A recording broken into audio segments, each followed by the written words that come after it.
actually alone. Anybody else give it up for being alone? Woo!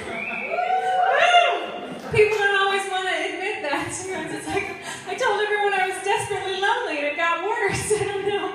Where are you all going? But I'm going to do it for all of us. I'm going to come out of the closet as alone. It's kind of a sexual orientation in and of itself these days. Our symbol is just an Ewok baking scones on a Saturday night. Just a hairy, non-threatening creature leaving the house looking for some hugs, you know what I mean? Just want you to come over to my tree house.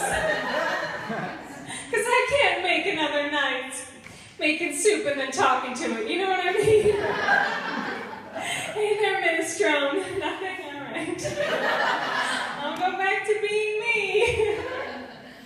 I know it's weird to hear a woman say that she's lonely because I'm a woman, and one of the little gifts we get in this life is we can walk into anywhere, preferably a bar, but it doesn't have to be a bar, it could just be any place with men, like a FedEx or something, and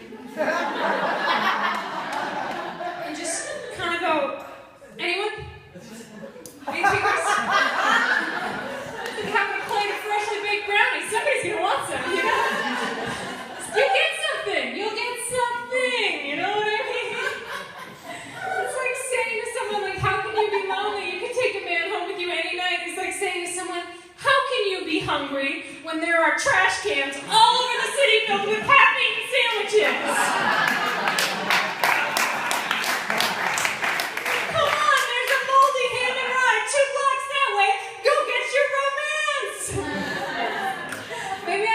Trash.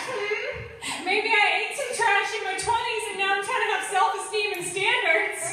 And maybe now I want, eye contact and candles and someone who's not going to do something weird like steal all my socks after we're done.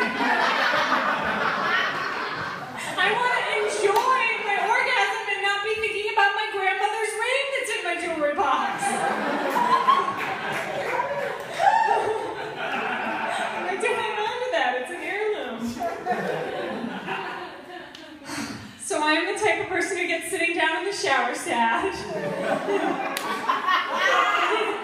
Anybody else?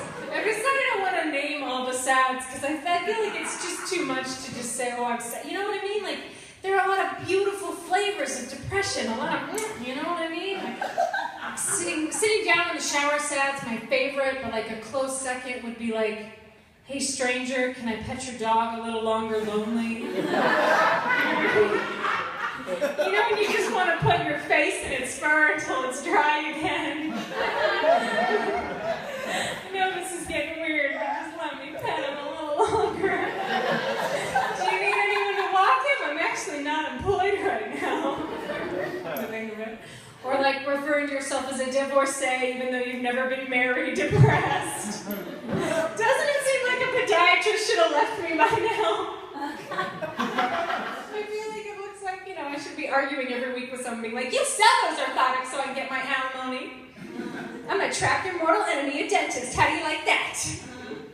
But sitting down in the shower sad is my favorite because it implies such hope. Like, you got out of bed, you were gonna have a day, good for you, every day is the first day of the rest of your however the saying goes. And then you got in the shower and you thought, well, you know what else I could do?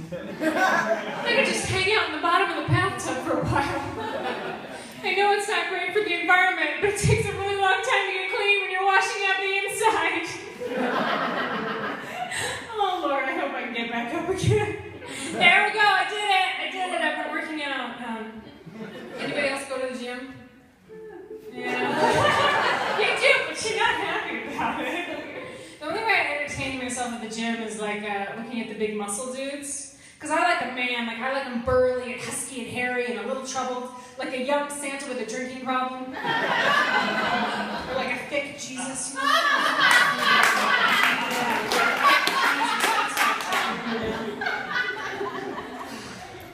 was at the gym the other day and there was like this big mountain of a man. And giving him the eye like I do, and he came over and he got next to me in the elliptical, and he tells me he's a bodyguard for a NASCAR driver, and I'm like, oh, that's perfect, because when I'm in a bad neighborhood, I don't walk. I run. I run like I'm on fire. That way, if any would-be attacker sees me, he thinks somebody's already on it. So the bodyguard would be like good for my kind of personality. And I'm trying to flirt and be cute and keep the conversation going. So I look at him and I say, oh, he's bodyguard for a NASCAR driver. I'm like, oh, you bodyguard a NASCAR driver?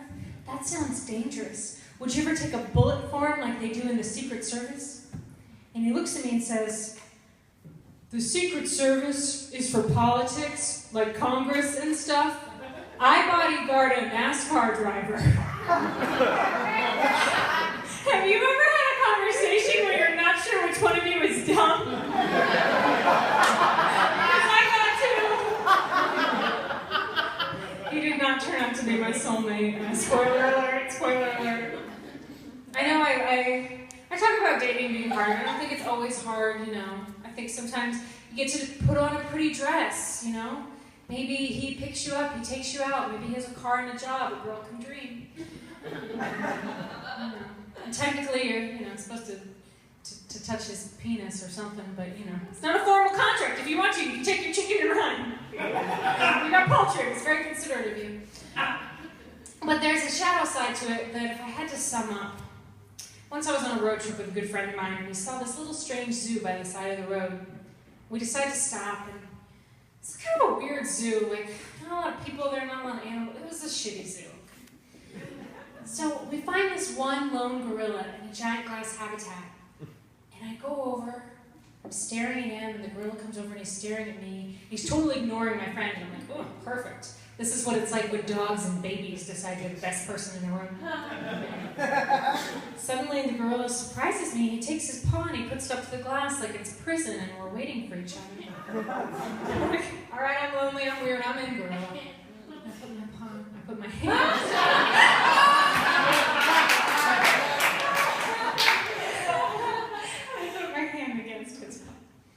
And then he takes his other paw and he does it.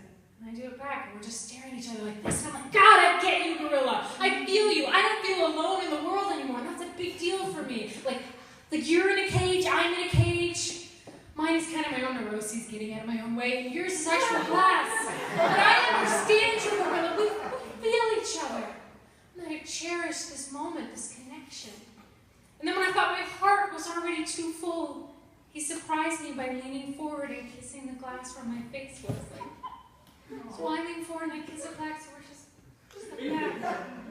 And then he reached down and started jerking off his gorilla dick. Well,